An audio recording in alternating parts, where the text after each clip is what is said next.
ಚಪ್ಪ ಅಂತ ರೇಷ್ಮೆ ಉಪನಿರ್ದೇಶಕರು ಸರ್ಕಾರಿ ರೇಷ್ಮೆ ಗೂಡಿನ ಮಾರುಕಟ್ಟೆ ಕೊಳ್ಳೇಗಾಲ.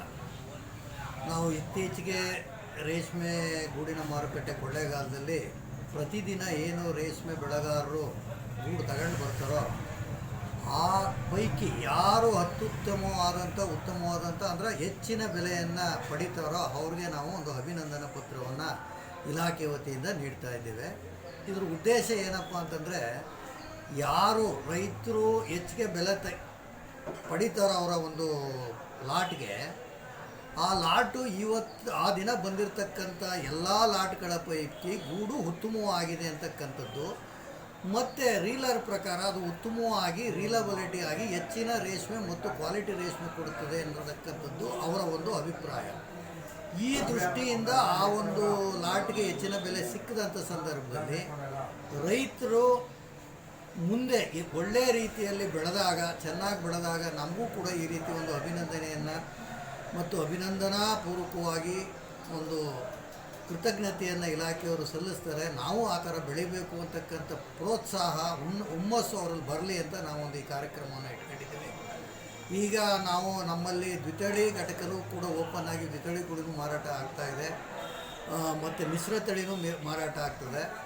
ಒಟ್ಟಾರೆ ಮಿಶ್ರ ತಳಿಯಲ್ಲಿ ಹೆಚ್ಚಿನ ದರ ಪಡೆದಂಥ ರೈತರಿಗೂ ಕೂಡ ನಾವು ಪ್ರೋತ್ಸಾಹಧನ ಅಭಿನಂದನಾ ಪತ್ರ ಕೊಡ್ತೀವಿ. ಅದೇ ರೀತಿ ದ್ವಿತಳಿಯಲ್ಲಿ ಯಾರು ಹೆಚ್ಚಿನ ಬೆಲೆಯನ್ನು ಪಡಿತಾರೋ ಅವ್ರಿಗೂ ಕೂಡ ಅಭಿನಂದನಾ ಪತ್ರವನ್ನು ನೀಡ್ತಾ ಇದ್ದೀವಿ.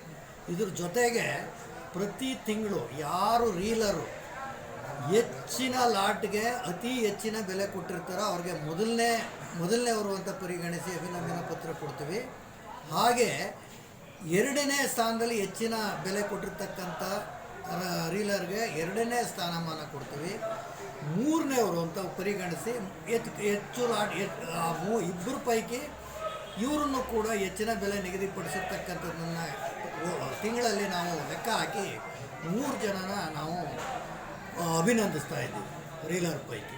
ಇದರಿಂದ ನಮಗೆ ರೀಲರು ಕೂಡ ಭಾಳ ಖುಷಿಯಾಗಿ ಅಕ್ಸೆಪ್ಟ್ ಮಾಡ್ತಾ ಇದ್ದಾರೆ. ಅದೇ ರೀತಿ ರೈತರು ಕೂಡ ಒಳ್ಳೆ ಸಂತೋಷವಾಗಿ ಅಭಿನಂದನಾ ಪತ್ರವನ್ನು ಸ್ವೀಕರಿಸಿ ಭಾಳಷ್ಟು ಜನ ಉನ್ನತವಾಗಿ ಬೆಳೆಯೋದ್ರ ದಿಕ್ಕಲ್ಲಿ ಯೋಚನೆ ಮಾಡ್ತಾರೆ. ಸರ್, ರೈತರು ರೇಷ್ಮೆ ಬೆಳೆನೇ ನಂಬಿ ಜೀವನ ಮಾಡ್ತಾ ಇದ್ದಾರೆ.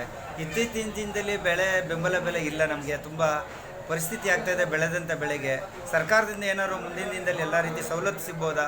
ಸರ್ಕಾರ ಏನಾದ್ರು ಇದಕ್ಕೆ ಸಹಕಾರ ಇದೆಯಾ? ತಮ್ಮ ಇಲಾಖೆ ವತಿಯಿಂದ ತಾವು ಏನು ಹೇಳ್ತೀವಿ? ಹೌದು, ಈಗ ದ್ವಿತಳಿಗೆ ಈಗಾಗಲೇ ಕಳೆದ ವರ್ಷದಲ್ಲಿ 1 kgಗೆ 10 ರೂಪಾಯಿ ಪ್ರೋತ್ಸಾಹಧನ ಇತ್ತು, ಈಗ 30 ರೂಪಾಯಿ ಮಾಡಿದ್ದಾರೆ.